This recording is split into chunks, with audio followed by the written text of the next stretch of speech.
আমাদেরকে দান করেছেন, এই জন্যে শুকরিয়া দান। আরেকবার বলেন আলহামদুলিল্লাহ। আজকে আপনাদের খেদমতে আকায়েদ আহলে সুন্নাহ এবং কিছু আমল নিয়ে আপনাদের খেদমতে আলোচনা পেশ করার নিয়ত রাখলাম ইনশাআল্লাহ। একজন মুমিনের জীবনে দুইটা জিনিস অবশ্যই লাগবে।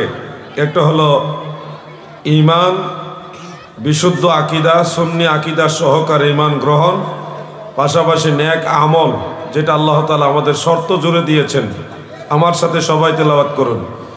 বিসমিল্লাহির রহমানির রহিম।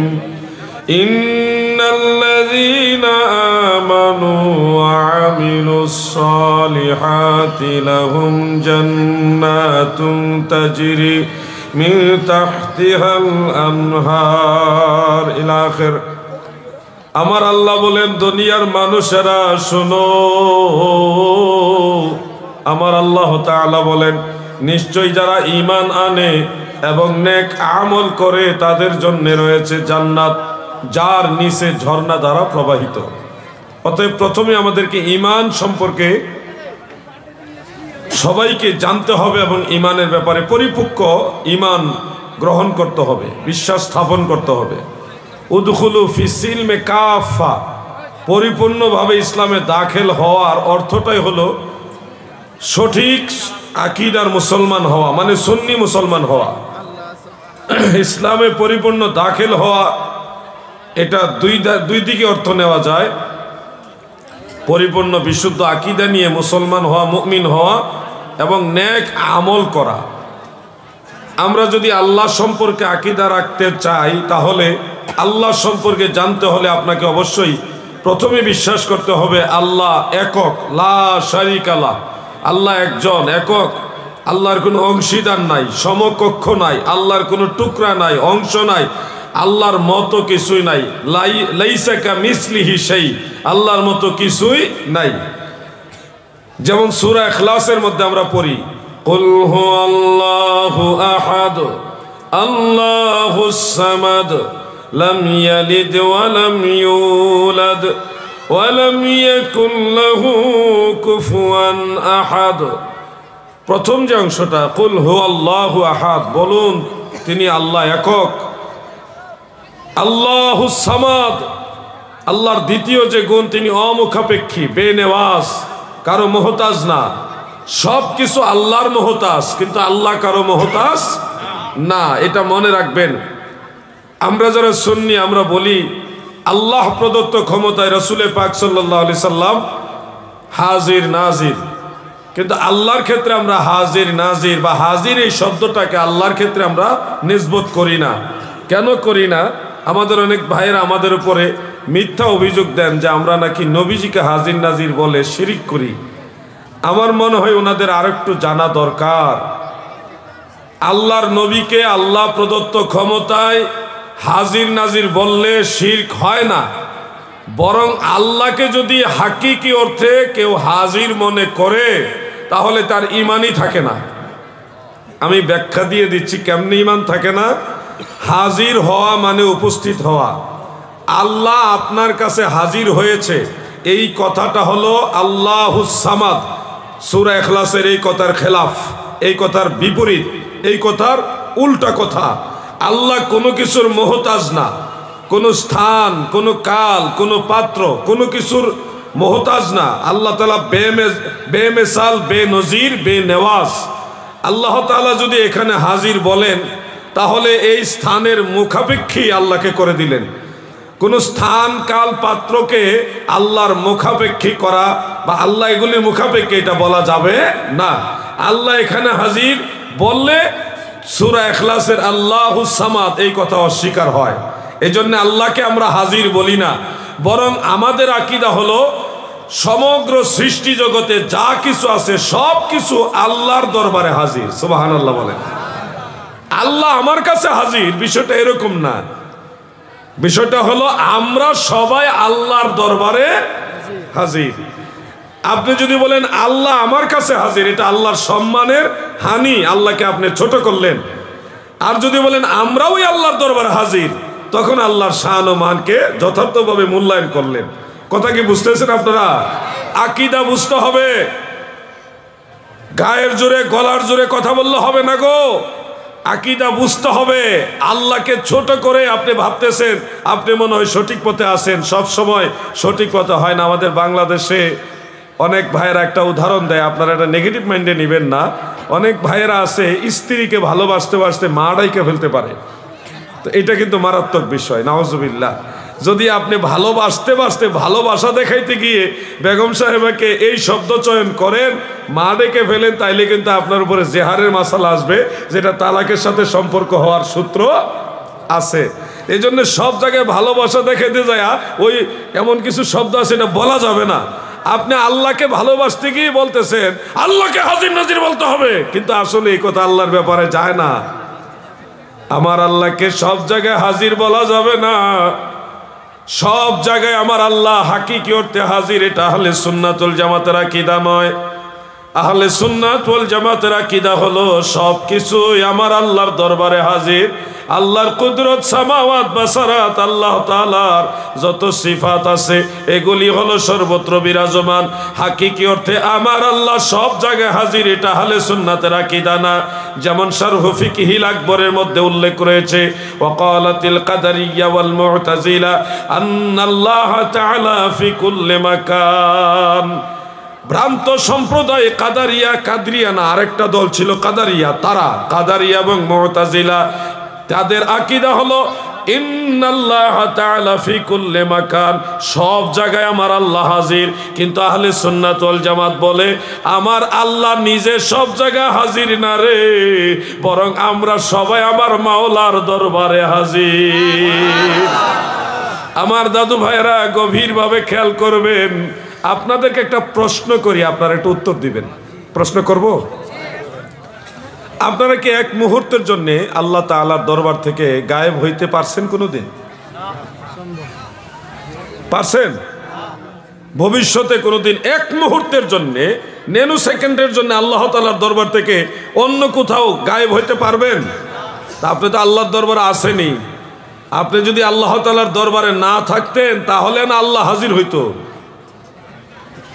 আপনি তো আসেনি আল্লাহর দরবারে। কথা কি বুঝতেছেন আপনারা? এই জন্য হাকিকি অর্থে আল্লাহকে হাজির বলা যাবে না। সুন্নি যারা, তারা বুঝে শুনে আকীদা বিশ্বাস করে। আমরা এমনি গায়ের জোরে গলার জোরে কিতাবুল আন্দাজ দিয়ে আকীদা নির্ভর করি না, আকীদা গ্রহণ করি না। আকীদা গ্রহণ করি কোরআন এবং সুন্নাহর আলোকে। মারহাবা বলেন আমার ভাইরা গো। এরপরে আরেকটা কথা খেয়াল রাখবেন, রাসূল পাক সাল্লাল্লাহু আলাইহি ওয়াসাল্লাম আল্লাহ প্রদত্ত ক্ষমতায় হাজির ও নাজির আমরা বলি। এখানে আমরা কিন্তু বলি না যে নবীজি নিজের ক্ষমতায় হাজির নাজির, বলি না, আল্লাহর দেওয়া ক্ষমতায় হাজির নাজির। অতএব এখানেই তো শেষ, শিরকের মাসালা তো এখানেই শেষ। যদি আমরা বলতাম যে আল্লাহ যেভাবে হাজির নবীজি ওইভাবেই হাজির, আল্লাহর ক্ষমতা দিয়া না, নবী নিজের ক্ষমতা দিয়ে হাজির, তাহলে এখানে শিরকের মাসালা আসতো। খুব মনোযোগ দিয়ে শুনবেন। আমরা বলি আল্লাহর দেওয়া ক্ষমতায় আল্লাহর হাবিব রাসূল পাক সাল্লাল্লাহু আলাইহি ওয়াসাল্লাম হাজির, তাহলে এখানে তো শিরক হচ্ছে না। আপনি এখানে আসছেন কার দেওয়া ক্ষমতায়? আল্লাহর দেওয়া ক্ষমতায়।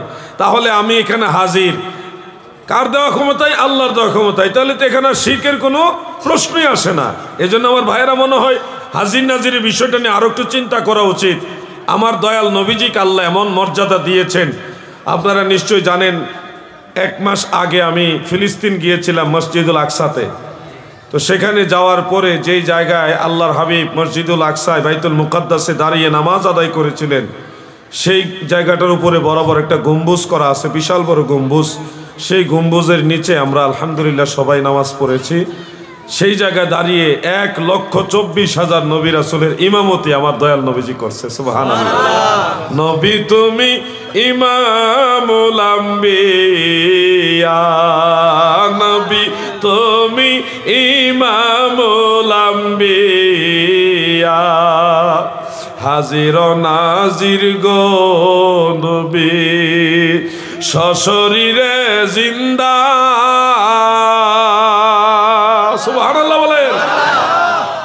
আমার সাথে যারা পারেন বলেন, হাজির নাজির গো নবী সশরীরে জিন্দা,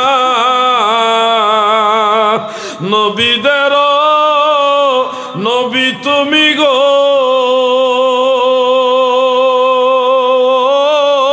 নবী, রহমতের দরিয়া গো নবী, নবী তুমি ইমামুল আম্বিয়া, নবী তুমি ইমামুল আম্বিয়া। আমরা মেরাজ সম্পর্কে বিশ্বাস করি, সুবহানাল্লাযী আসরা বিআবদিহি লাইলাম মিনাল মাসজিদিল হারামি ইলাল মাসজিদিল আকসা। আমার নবী মেরাজের রজনীতে মসজিদুল আকসার মধ্যে গিয়েছেন, দয়াল নবীজি ইমামতি করেছেন। সব নবী এবং রাসূলরা আমার নবীজির পিছনে দাঁড়ায় নামাজ পড়েছেন। সহিহ বুখারী মুসলিমের হাদিস অনুযায়ী এটা প্রমাণিত। এটুকু সবাই বিশ্বাস করেন তো? যুবক ভাইরা তোমরা কথা বলো, বিশ্বাস করো? তাহলে আমাকে বলেন, হযরত আদম আলাইহিস সালাম তো নবীজি মেরাজে যে সময় যায় ওই সময় দুনিয়াতে ফিজিক্যালি ছিলেন না, তিনি তো দারুল বাকায় মাজার শরীফে ছিলেন। হযরতে নূহ নবী, ইদ্রিস নবী, ইয়াকুব নবী, বিভিন্ন নবী, আইয়ুব নবী, তারপরে ইব্রাহিম নবী, ইসমাইল নবী, ইসহাক নবী, ইয়াকুব নবী, ইউসুফ নবী, সব নবীরা তো তিনাদের মাজার শরীফের ভিতরে। বলেন মেরাজের সময় সব নবীরা বাইতুল মুকাদ্দাস মসজিদুল আকসায় আসলো কিভাবে? আসছে, এটা তো সত্য নাকি? সবাই বলেন সত্য কি না? আসছে সত্য, কিন্তু আপনি বলছেন নবীরা হাজির নাজির হইতে পারে না।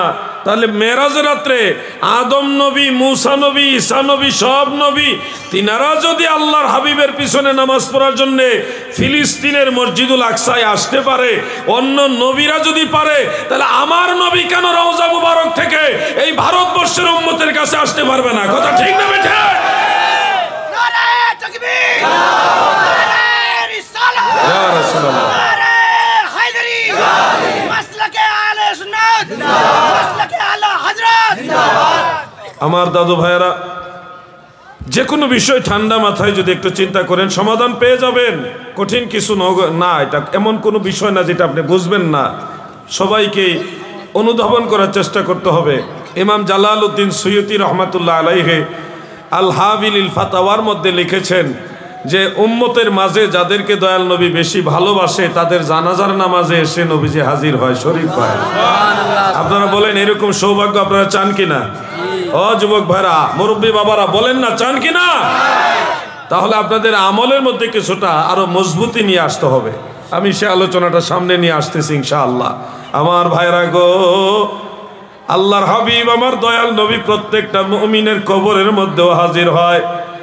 মুনকার নাকির এসে যখন প্রশ্ন করে মার রাব্বুকা ওয়া মা দীনুকা ওয়া মা কুনতা তাকুলু ফি হাযার রাজুল, বুখারী, মুসলিম, তিরমিজি অন্যান্য কিতাবে হাদিসটা রয়েছে। কোন কোন কিতাবে শুধুমাত্র নবীজির ব্যাপারে প্রশ্ন করার কথাটাই রয়েছে। তিনটা প্রশ্ন যখন করবে হাফিজুল হাদিস ইমাম মহিউদ্দিন নববী রহমাতুল্লাহ আলাইহি সহিহ মুসলিমের শরাল মিনহাজ শরহে মুসলিমের মধ্যে লিখেছেন। ইমাম শিহাবুদ্দিন কাস্তালানি মাওয়াহিবুল্লাহ দুনিয়ার মধ্যে উল্লেখ করেছেন।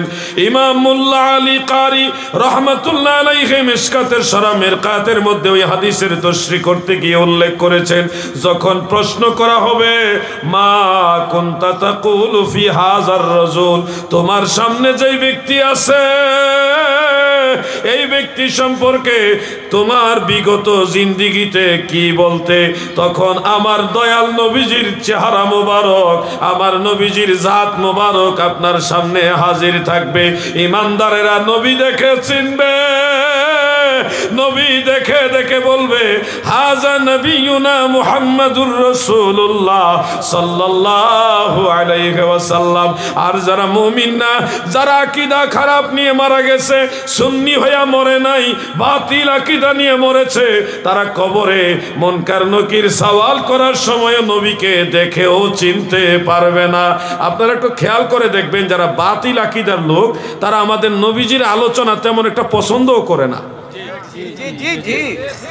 এই কারণে একটা অনীহা ভাব তাদের মধ্যে রয়ে গেছে। কিন্তু এই অনীহা ভাবটা নিয়ে যখন মারা যাবে কবরের মধ্যে এটার তাসির পড়বে, তারা নবীজিকে দেখলেও চিনবে না, এটার একটা তাসির থাকবে। যেমন বাচ্চা দুষ্টামি কইরা ঝগড়া কইরা মারামারি কইরা দুষ্টামি কইরা বাড়িতে আইসা চিপায় খাটের চিপায় ঘুমায় আছে, মা ডাকছে বাবা ওঠ ওঠ ভাত খাইতে ওঠ খাবার খাইতে ওঠ, সন্তান তো টেনশন, আমি তো অন্যায় করে ঘুমাইছি, আমার আম্মা তো আমার মারবো। এই যে মায় ডাকতেছে খাবারের জন্যে, সন্তান ঘুম থেকে জাগ্রত হয়ে মা আমার কোনো দোষ নাই, আমার কোনো দোষ নাই, অমুকের দোষ। মায় কিন্তু দোষ গুণ করার জন্য জিজ্ঞাসা করার জন্য ডাকে নাই, খাবারের জন্য ডাকছে। কিন্তু ওই সন্তান তো অন্যায় করে ঘুমাইছে, ওই মাইন্ড সেট আপ করে ঘুমাইছে, এখন ঘুমের থেকে জাগ্রত হয়ে এটাই তার কাজ করতেছে, ওই মাইন্ডটাই কাজ করতেছে। ঠিক দুনিয়াতে যারা নবীর আলোচনা পছন্দ করে না, নবীর দুরুদের প্রাধান্যতা পছন্দ করে না, নবী যারা করে তাদেরকে ঘৃণা করে, নবীজিকে বা নবীজির জিকিরকে যারা অ্যাভয়েড করে, তারা কবরের মধ্যে নবী দেখলেও চিনবে না, কারণ তারা দুনিয়াতেও মদিনাওয়ালাকে মন থেকে ভালোবাসে না। ঠিক না বেঠে?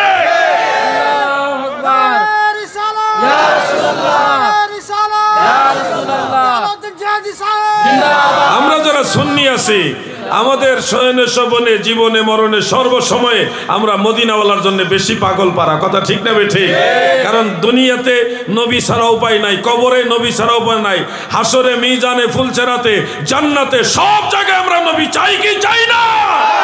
আমার দয়াল নবী বিনে গো আপন বলতে কেহ নাই সংসারে, আমার দয়াল নবী বিনে গো আপন বলতে কেহ নাই সংসারে। যখন সাইরা যাইবা এই মায়ার দুনিয়া, কবরেতে আপন বলতে কাউকে পাইবা না। আরে নূরের নবী দিবেন দেখা, আমার দয়াল নবী দিবেন দেখা, তরাইবেন হাসরে আপন বলতে কেহ নাই সংসারে, আমার দয়াল নবী বিনে গো আপন বলতে কেহ নাই সংসারে। আল্লাহুম্মা মারহাবা।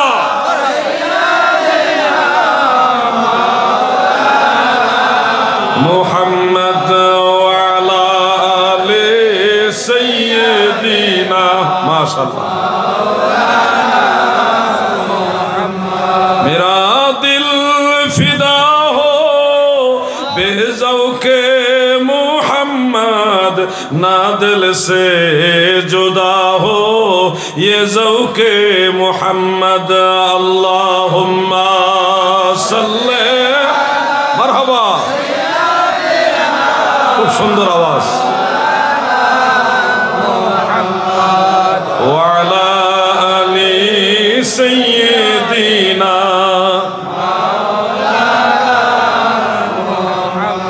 আমার ভাইয়েরা, এখানে একটা বিষয় আমি সংযোগ করে দেই, আপনারা হয়তো অনেক ভাইদের জবান থেকে শুনবেন, ওনারা বলেন এরকম যে কবরে নবী আসবে না, বরং নবীজির ছবি দেখানো হবে। নাউজুবিল্লাহ বলেন। আল্লাহর হাবিব ছবি তোলা নিষেধ করে গেছেন। উম্মতের যারা ফকি তারা বলেছেন প্রয়োজনের বাইরে ছবি তোলাই নিষেধ।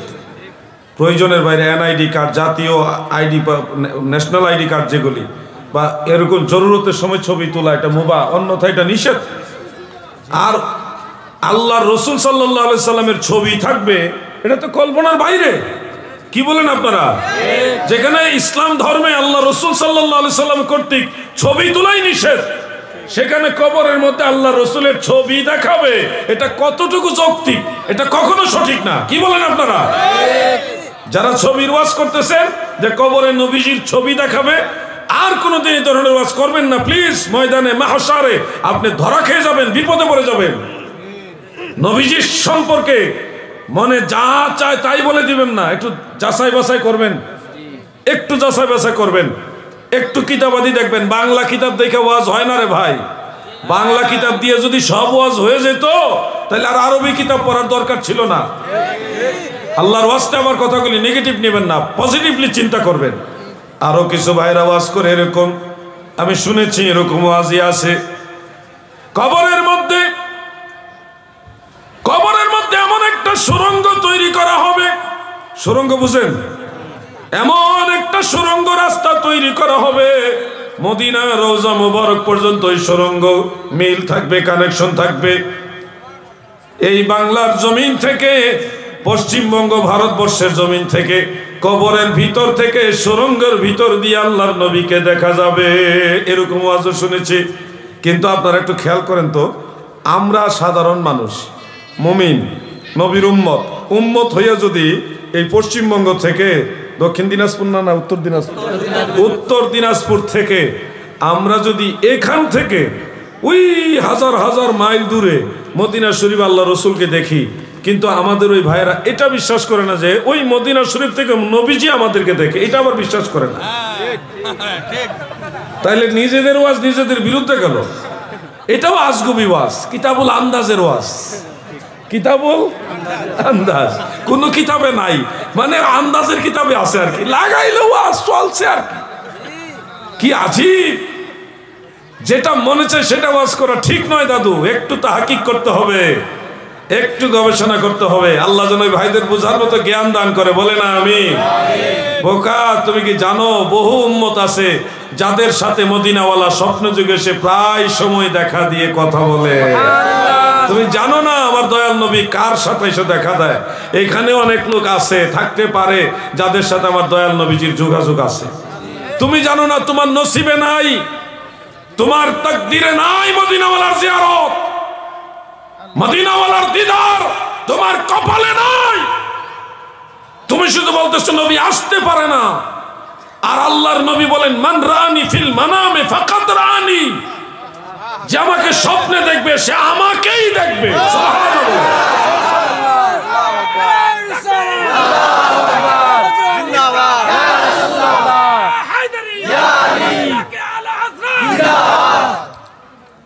ইমাম শিহাবুদ্দিন কাস্তালানি রহমতুল্লাহ আলাইহি এবং ইমাম আব্দুল বাকি জুরকানি মাওয়াহিবুল লাদুন্নি এবং শরহে মাওয়াহিবের মধ্যে লিখেছেন, লা ফারকা বাইনা হায়াতিহি ওয়া মাউতিহি আলাইহি সালাতু ওয়াস সালাম। আমার দয়াল নবীজির হায়াত এবং মৌতের মধ্যে কোনো পার্থক্য নাই, কারণ আমার নবী জিন্দা নবী, হায়াতুন নবী জিন্দা নবী। ঠিক না ঠিক? এজন্য আমি একটু আগেও একটা ছন্দ আপনাদের শুনিয়েছি, হাজির ও নাজির গো নবী সশরীরে জিন্দা, নবীদের নবী তুমি গো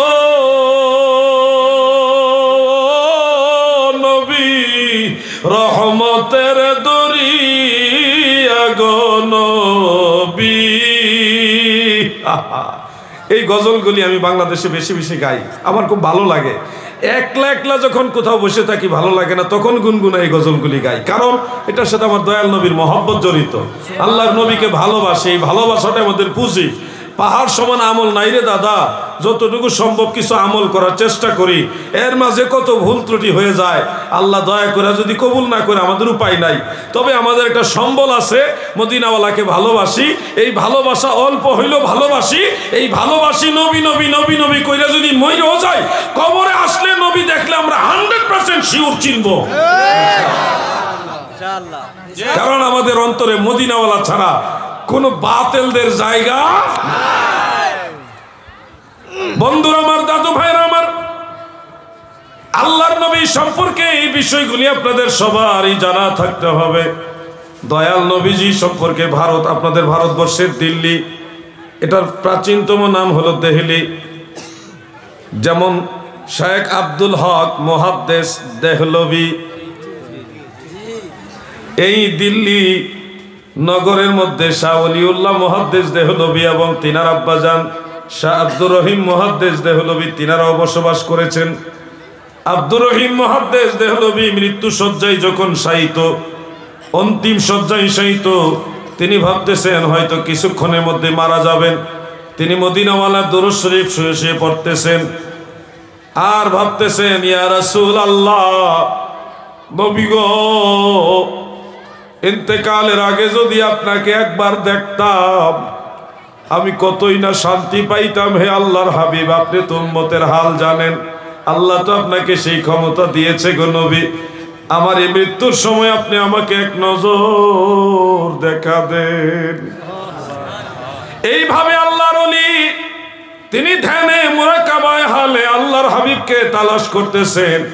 হঠাৎ দেখে ওনার সামনে মদিনার কামলিওয়ালা নবী হাজির হয়ে গেছে। ধ্যান করতে করতে করতে করতে উনি ঘুমিয়ে গেছিলেন। ঘুমের মধ্যে মদিনাওয়ালা এসে দেখা দিলেন। দেখা দিয়ে বলতেছে, আব্দুর রহিম, তোমার হায়াত এখনো শেষ হয়নি, আমার আল্লাহ তোমার হায়াত আরো রেখেছেন। তোমাকে দিয়ে আরো কিছু কাজ করাবেন, আল্লাহ তাআলা আরো কিছু কাজ করাবেন। তুমি টেনশন করো না। অসুস্থ হইছো, এই নাও, আমি দয়াল নবী, তোমার নবী, রহমতের নবী, তোমাকে একটা চুল মোবারক দিয়ে গেলাম। এই চুল মোবারকটা পানির মধ্যে ভিজিয়ে ওই ভিজানো পানিটা তুমি পান করো। আমি রসুল তোমাকে ওষুধ দিয়ে গেলাম। সুবহানাল্লাহ বলে। আল্লাহর হাবিবকে আমরা কেন এত ভালোবাসি? আমার দয়াল নবীজির চুল মোবারক ভিজানো পানি রোগের ঔষধ। এই জন্য আশেকরা মদিনা শরীফ গেলে মদিনার ধুলাবালিগুলিকে চুমা খায়। কেন? এই মদিনার ধুলাবালির সাথে মদিনা ওয়ালার সম্পর্ক আছে।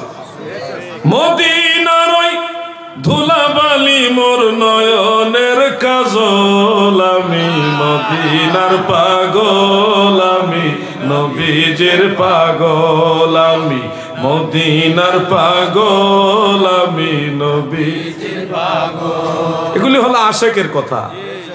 আপনারা একটু আদবের সাথে যদি মনোযোগ দিয়ে শুনেন তাহলে মদিনাওয়ালাকে পেয়ে যাবেন। আমার নবী অনেক দূরে না, আপনিও নবীজিকে মনে রাখেন না যতটা মদিনাওয়ালা আপনাকে মনে রাখে। দাদু, আল্লাহর হাবিব এই চুল মোবারক স্বপ্নের মধ্যে দিয়ে নবীজি তিনার দৃষ্টির অগোচরে চলে গেলেন। আব্দুর রহিম মুহাদ্দিস দেহলভী ঘুম থেকে জাগ্রত হয়ে দেখে চুল মোবারক হাতের মধ্যে নাই। তালাশ করতেছে, পেরেশান হয়ে গেছে। স্বপ্নে দেখলাম আল্লাহর রসুল এসে আমাকে চুল মোবারক দিয়ে গেল, এখন আমি পাচ্ছি না কেন? নবীজির স্বপ্ন তো মিথ্যা না, আমার নবীজির সুরত মোবারক তো শয়তান ধারণ করতে পারে না। তিনি পেরেশান হয়ে গেলেন। তিনি আবার মুরাকাবায় বসলেন। মুরাকাবার ভিতরে আমার নবীকে ডাকতেছে, নবী গো,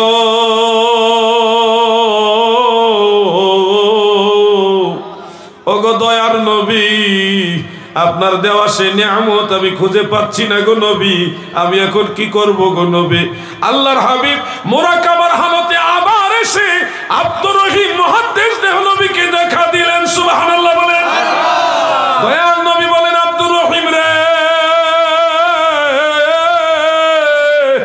আমি রাসূলুল্লাহ নূরানি চুল মোবারক তোমার হস্তে দিয়ে গিয়েছিলাম। ঘুমের কারণে তোমার হাত বালিশের নিচে নিয়েছিলে।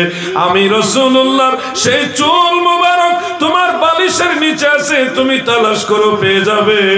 এই কথা বলে দয়াল নবীজি আব্দুর রহিম মুহাদ্দিস দেহলভীর দৃষ্টির আড়ালে আবার চলে গেলেন। তিনি মুরাকাবা থেকে বের হয়ে বালিশের নিচে তাকায় দেখে রাহমাতুল লিল আলামিন নবী দয়াল নবীজির চুল মোবারক নূরের আলোতে চকচক চকচক করতেছে। সেই চুল মুবারক ভিজাইয়া তিনি পানি পান করলেন এবং অলৌকিকভাবে তিনি সুস্থ হইলেন। সুস্থ হয়ে লোকদেরকে এই কথা বললেন, তোমরা শোনো, আজকে আমার দয়াল নবী আমাকে দুইবার দেখা দিয়েছে। আমার নবীজি আমাকে তাবাররুক দিয়ে গেছেন। এই চুল মুবারক দয়াল নবীজির চুল মুবারক, এটা দিয়ে ভিজি আমি পানি পান করে, পানি মানে জল, আপনাদের এখানে জল বলে নাকি, বুঝেন তো নাকি? আমার দয়াল নবীর চুল মুবারক ভিজিয়ে পানি পান করেছি, আমার রোগ ভালো হয়ে গেছে। ওই ওনার মুরিদানদের ভক্তদের মধ্যে প্রায় সবাই এটা বিশ্বাস করলেন, কিন্তু কিছু মানুষ বললেন, হুজুর আমরা একটু পরীক্ষা করব, কারণ আমার নবীজি যেদিকে হেঁটে হেঁটে যাইতেন আকাশের মেঘমালা নবীজিকে ছায়া দিতেন। মেঘমালা ছায়া দিত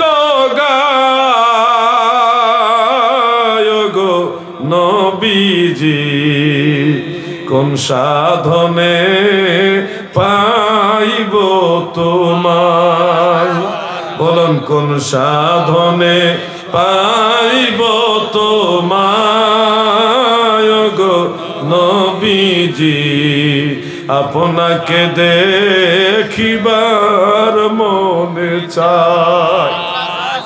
বনের যত সুগন ভক্তি দিত নূর চরণ পাখি এসে বাতাস দিত গায়গ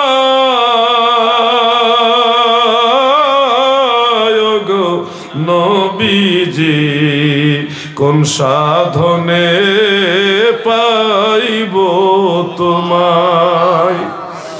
ভক্ত মুরিদানরা বললেন হুজুর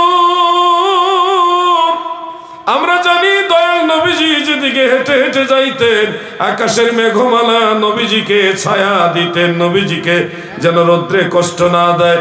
আমরা নবীজির চুল মুবারক প্রখর রৌদ্রের মাঝে বাইরে নিব, যদি দেখি মেঘমালা ছায়া দেয় তাহলে বিশ্বাস করবো এটা আল্লাহর নবীর চুল মুবারক।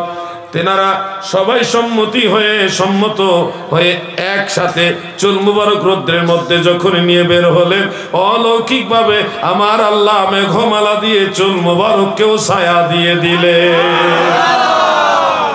এর মাঝে আরো দু একজন বলে হুজুর আরেকটা পরীক্ষা করব। আল্লাহর হাবিব রাহমাতুল্লিল আলামিনের রুমাল মুবারক যেটা নবীজি ব্যবহার করতেন, নবীজির সরাসরি জেসিম মুবারকের অংশ না, শুধুমাত্র নবীজির চুল শরীর জেসিম মুবারকের মধ্যে এটা ছোঁয়া লাগছে। সেই রুমাল মুবারক হযরত উম্মে সালামা রাদিয়াল্লাহু তাআলা আনহা আগুনের মধ্যে নিক্ষেপ করেছেন, কিন্তু সেই রুমাল মুবারকের একটা সুতাও জ্বলে নাই। আমরা নবীজির চুল মুবারক যদি এটা হয় আমরা পরীক্ষা করার জন্য এটা আগুনে ফেলবো, দেখি জ্বলে কিনা। সবাই একমত হয়ে বলে ঠিক আছে এটা লাস্ট পরীক্ষা। ছোট্ট করে একটা আগুনের কুণ্ডলি করলো, করার পরে চামচের উপরে নবীজির চুল মুবারকটা রেখে লম্বা চামচ করে রড মিক্স করে আগুনের ভিতরে এইভাবে দিয়ে দিলেন।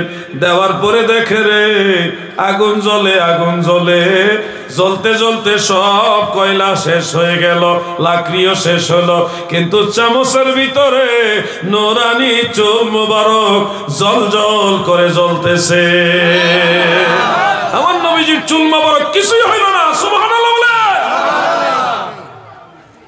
এই জন্য আশেক তার ছন্দে তার শেরে বলতেছে, আমাদের বাংলাদেশের চাঁদপুরে একটা ছেলে গজলটা গায়, নোরে মুজাসসাম লাও লাখো সালাম তোমার প্রেমে পড়ি মোরা মিলাদে কিয়াম, তোমার নূরে সৃজন হলো দুনিয়া তামাম।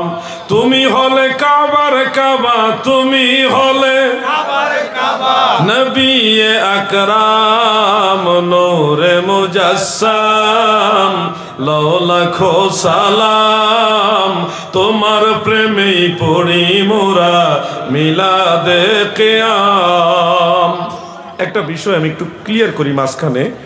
অনেক ভাইয়েরা আমাদের একটা আকীদার উপরে একটু নারাজি দিয়ে থাকেন এরকম ভাবে যে নবীজি নূরের তৈরি হলে নবীজি বাশার, তিনি তো মানুষও, তাহলে নূরের তৈরি ফেরেশতারা তো বিয়ে শাদী করে না, তাদের বাচ্চা কাচ্চা হয় না।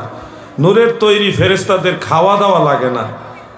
এরপরে নূরের তৈরি ফেরেশতাদের প্রস্রাব পায়খানা এই মানবিক হাজতও নাই। তাহলে নবীজি নূরের তৈরি হলে তো খাওয়া দাওয়া এই হাজাতুল ইনসান বা বিবাহ শাদী সন্তানাদি জন্ম দেওয়া এটা তো নূরের তৈরি ফেরেশতাদের সাথে ম্যাচিং হচ্ছে না। মানুষ হইলে এটা হয়, নূরের তৈরি হইলে তো এগুলি সম্ভব না। এই প্রশ্নটা আমাদের অনেকের মনের মধ্যে ঘুরপাক খায়। আমি বাংলাদেশে অনেক জায়গায় বিষয়টা নিয়ে আলোচনা করেছি, কিন্তু আপনাদের এখানে এক ভাই আমাকে কানে কানে এসে বললেন যে নবীজির নূরানিয়াত এবং বাশারিয়াতের ম্যাচিং করে কোরআনুল কারিমে বা হাদিস শরীফে কিছু আছে কিনা আমাদেরকে একটু এই ব্যাপারে একটু বললে, অজাহাত করলে উনি খুশি হবেন। আমার মনে হয় এই প্রশ্নটা বলা আপনাদের দরকার আছে। আপনাদের দরকার আছে কিনা এইটুকু বিষয় আমি একটু শেয়ার করি, আপনারা জেনে রাখলে উপকার হবে। আমাদের আকীদা, আমার দয়াল নবীজি নূরে মুজাসসাম, সৃষ্টি জগতের প্রথম মখলুক, বেমিসাল বেনজির মখলুক। এমনকি আমাদের আকীদার মধ্যে এটাও রয়েছে হাল কুনতু ইল্লা বাশারার রাসূলা, আমার দয়াল নবীজি নূরানি বাশার, নূরানি বাশার নবীজি বেমিসাল বেনজির বাশার, এটাও আমাদের আকীদার মধ্যে রয়েছে। قل إنما أنا بشر مثلكم يوحى إلي ইলাহুকুম ইলাহুন ওয়াহিদ। কোরআনুল কারীমের দুই জায়গায় এই আয়াতে কারিমা রয়েছে। আমাদের আকীদা সম্পর্কে আপনারা ক্লিয়ার ভাবে শুনুন। এখানে যারা আছে সবাই সুন্নি তা না, অন্য মাসলাকের লোকও আছে, থাকবে। তাদেরকে সবাইকে আমরা গেস্ট হিসেবে সম্মান দিয়ে সবার প্রতি সম্মান রেখে আমি বলছি আমাদের আকীদা সম্পর্কে আপনারা আগে জানুন। আমাদের আকীদা হলো আল্লাহর হাবিব আউয়াল মাখলুক, বেমিসাল বেনজির মাখলুক। এমনকি আল্লাহর হাবিব নূর এবং নূরে মুজাসসাম, নবীজি নূরের তৈরি। সাথে সাথে আমরা নবীজির বাশারিয়াতকে স্বীকার করি, মানি। এটা আমাদের আকীদা। আমরা নবীজিকে নূরও মানি, বাশারও মানি। আমাদের নবীজির বাশারিয়াতটা এটা হলো বেমিসাল বেনজির, বেমিসাল বেনজির। হযরত আদম নবী হলো আবুল বাশার, সব মানুষের বাবা, সব মানুষের বাবা। ইব্রাহিম নবী হলো আবুল আম্বিয়া, সব নবীদের বাবা, সব নবীদের বাবা। খুব খেয়াল করে শুনবেন। আর আমার নবী হলো আবুল আরওয়াহ, সমস্ত রুহুর বাবা। সুবহানাল্লাহ বলে। জাগতিক দৃষ্টিতে, বাশারিয়াতের দৃষ্টিতে আদম নবী হলো আমার নবীর বাবা। নবী হিসেবে নবীজির বাবা আবুল আম্বিয়া হিসেবে ইব্রাহিম নবী। কিন্তু হাকিকতে আদম নবীর তো কোনো বাবা নাই, ঈসা নবীরও বাবা নাই। হাকিকতে সমস্ত নবী রাসূল সব রুহুর বাবা হলো মুহাম্মাদুর রাসূলুল্লাহ সাল্লাল্লাহু আলাইহি ওয়াসাল্লাম। আমার নবীজি আপনার জানতে হবে আমার নবীজি কে। আল্লাহর হাবিব রাহমাতুল্লিল আলামিন নিজেই বলেছেন, ইমাম ইবনে আদি রাহমাতুল্লাহ আলাইহি আল কামিল ফি দুআফাইর রিজালের মধ্যে বিশুদ্ধ সনদে হাদিস উল্লেখ করেছেন। ইমাম বুখারীর উস্তাদ ইমাম ইবনে সাদ রাহমাতুল্লাহ আলাইহি তাবাকাতুল কুবরার মধ্যে হাদিসটা মুরসাল সহিহ সনদে উল্লেখ করেছেন। তবে ইবনে আদির সনদটা মুরসাল নয়, মুত্তাসিল সহিহ।